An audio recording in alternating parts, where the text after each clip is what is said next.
Hi, welcome. I've come to the main plaza today to record the video. I want to make a video about the town. I want to start making a few videos about the town because I'm living here now. But there's something very important I want to talk about today. And I have to accept that most people are going to listen to it and think, oh, what the hell has that got to do with me? What can I do about it? But if you think of it as nothing else as educational, a matter of current affairs, hopefully you'll find it interesting. Hopefully.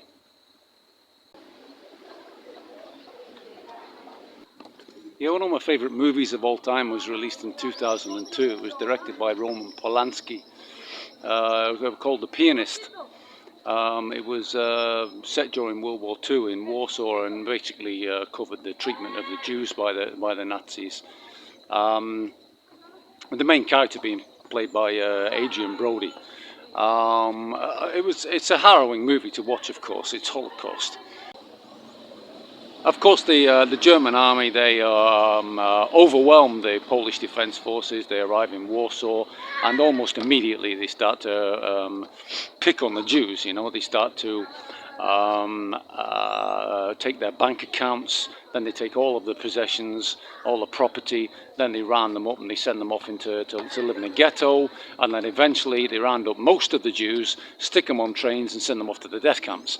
There's a core of the younger fit men left behind in the ghetto because the Germans, they need workers.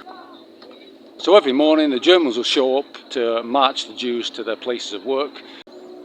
Now what happens eventually is the Jews discover a stash of German weapons and ammunition, and they find very subtle ways of stealing the weapons, ammunition, and sneaking them back to the ghetto, and they store them in the ghetto, and they build up their store.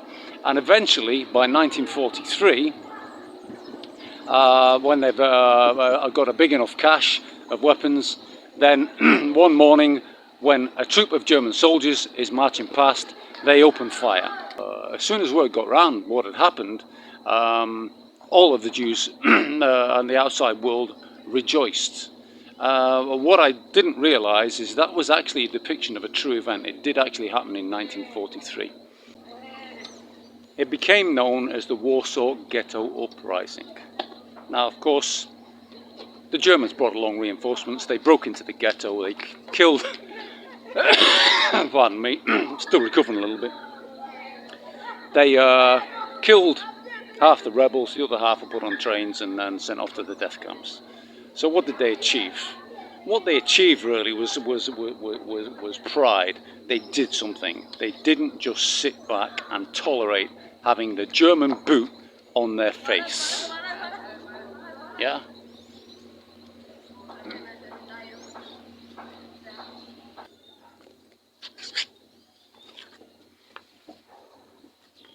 Just last week on the 7th of October 2023, the Palestinians launched an attack on the Israelis. This was after 75 years of oppression. This is after them having land stolen, their property stolen, and being forced into the Gaza Strip, as an example. 2.5 million people in an area so small there's barely any room to move. It's been described as an open prison. They fought back, and when word got out, there was rejoicing around the whole world. Yeah, the Palestinians had fought back against their oppressors, just like the Jews had against the Germans in 1943. No, I'm only joking. The world didn't rejoice. In the West, all of the mainstream media condemned the action of the Palestinians. So did governments, all the senior politicians. Most disgustingly of all, Joe Biden, the US president, he condemned what the Palestinians had done. And so did Donald Trump. He's a candidate for president next year in the United States. And so did RFK, Robert Kennedy, who's also standing for president next year as well. These three men, most powerful men in the world, they condemned what the Palestinians had done. Now, the group that actually carried out the attack was called Hamas. Hamas was is a resistance group within the Palestinians. And Hamas weren't fighting against the Israelis. Hamas were rebelling against the treatment of the Palestinians. And we've got to ask the question, how long should they have tolerated being pushed in the ground and having the Zionist boot put on their face? How long should they have tolerated that? Because that is what happened. Eventually they were pushed to it. Who's responsible for this? It was the Zionist regime. And make no mistake, it wasn't the Israeli people. The Jewish people in Israel, most of them, they hold regular protests in Tel Aviv against what the Zionist regime is doing. Not in our name, they say. We're not responsible for this. We don't want the Palestinian people to suffer. It's the Zionists that are doing it. Now, a rather unbelievable thing that's come to light is that the Prime Minister of Israel, the head Zionist, he has actually admitted in public that the Israeli government created Hamas and had been funding them for decades. Why? Because they wanted to create a controlled opposition. They wanted to create a group that they could use to infiltrate the Palestinians and know what was going on. Now, another mystery is Hamas are said to have launched an attack of thousands of missiles on the 7th of October. Thousands of missiles from the Gaza Strip. And yet the Gaza Strip is probably one of the most surveilled areas on the entire planet. Israeli intelligence are watching every street in that area. And you've got to ask the question, how the hell did Hamas smuggle in thousands of rockets? Okay, these aren't fireworks. You can't hide one of these things under your coat. Yeah. How did they get them in without being noticed? And then, of course, you've got to set them all up. And it takes work setting up a missile, I would guess. I ain't never done it myself. But the Israeli intelligence services didn't know a thing about it.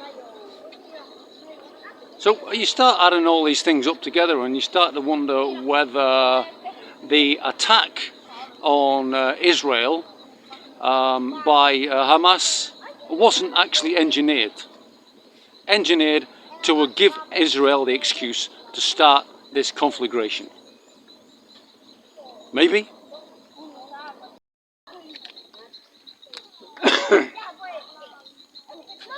Then surprisingly starts the propaganda war. Yeah. First thing, apparently there were a lot of youths, Israeli youths, at a rave when the Hamas attack began, and 200 of them were killed at this rave. It's a dreadful thing. Any death is dreadful, of course it is. But, you know, I heard about that and I thought, well, casualties of war, huh? Then the next news that comes out is that 40 Israeli babies had been found murdered by Hamas. Murdered, some of them had been decapitated. Now, when I heard this news story, this was even on the Peruvian news, when I heard that, I was actually sick to the stomach. And I thought, if these Palestinian so-called freedom fighters, resistance fighters, have gone to those lengths, then they've fucked themselves over. Nobody's going to have any more sympathy for them. Nobody's going to have any more sympathy. They can't go around doing something like that. If they've got an issue with the Zionist government, they've got to focus their attacks on the Zionist government. They can't start deliberately attacking civilians, and especially not children. They just can't do that. It's absolutely dreadful. Dreadful, the most dreadful thing. Isn't it? The most dreadful thing. To decapitate babies, seriously. And then, the third piece of news that comes out is that the Hamas soldiers have been raping Israeli women.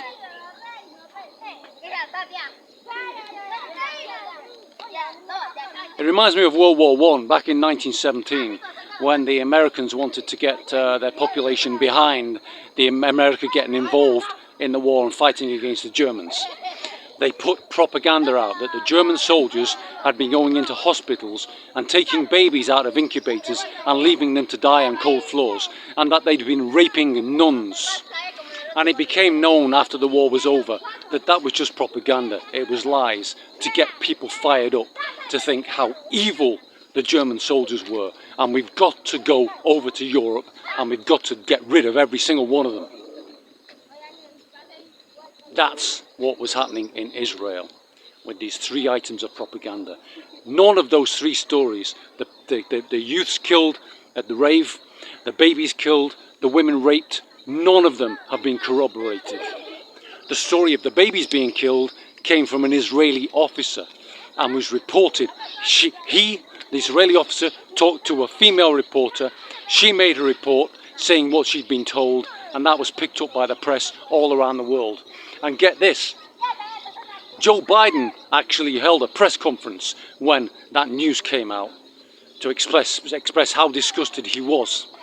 And he even claimed at that press conference that he had seen photographs of these decapitated babies. Within hours after that press conference, the White House had to retract Joe Biden's statement and apologise, because Joe Biden had seen no such thing. It's still never been corroborated. What's actually happening is a propaganda war. Israel are trying to turn the Palestinians, or Hamas specifically, into animals. But who are the animals, eh? Who are the animals? Israel, the Israeli government, have said, Netanyahu, the Israeli president, has actually said that he's going to cut off the food, the water, the electricity and the fuel to the whole of Gaza. That would be a war crime. It would be a war crime if individuals in Hamas have carried out an attack and they've got a problem with that. They need to find the perpetrators. They cannot, under international law, they cannot decide to punish the entire civilization. They are launching a program of genocide. They have said they want to wipe the entire Gaza Strip off the face of the earth. 2.5 million people. 1 million of those are children who were born in the Gaza Strip. They've never known life any different than it is now.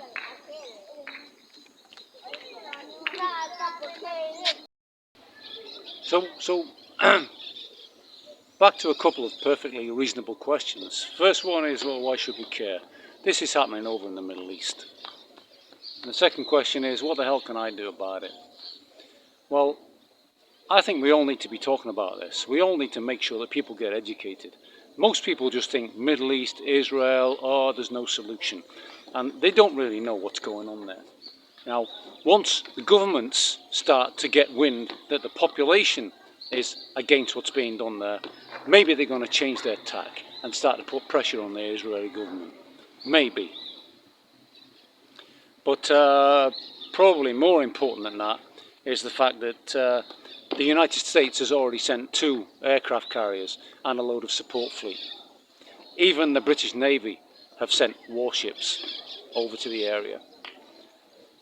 The United States is already blaming Iran for helping Hamas carry out this operation. Iran, even though it looks pretty certain that it was the Israeli government that organised it themselves. The Israeli government are blaming Syria for getting involved. They claim there's been incoming missiles from Syria, and the Israeli government, or the Israeli armed forces, have actually blown up a Syrian airport. Egypt are talking about getting involved. Russia are making comments. This whole thing will likely go on for a very long time and is very likely to grow. It may grow out of control. Some people argue that World War III has already started with this horror that's going on between Russia and Ukraine. Some people argue that that's the start of World War III. But throwing this Israeli situation into the mix, it's not good. And the only thing I can say really before I go is I'm glad I'm here.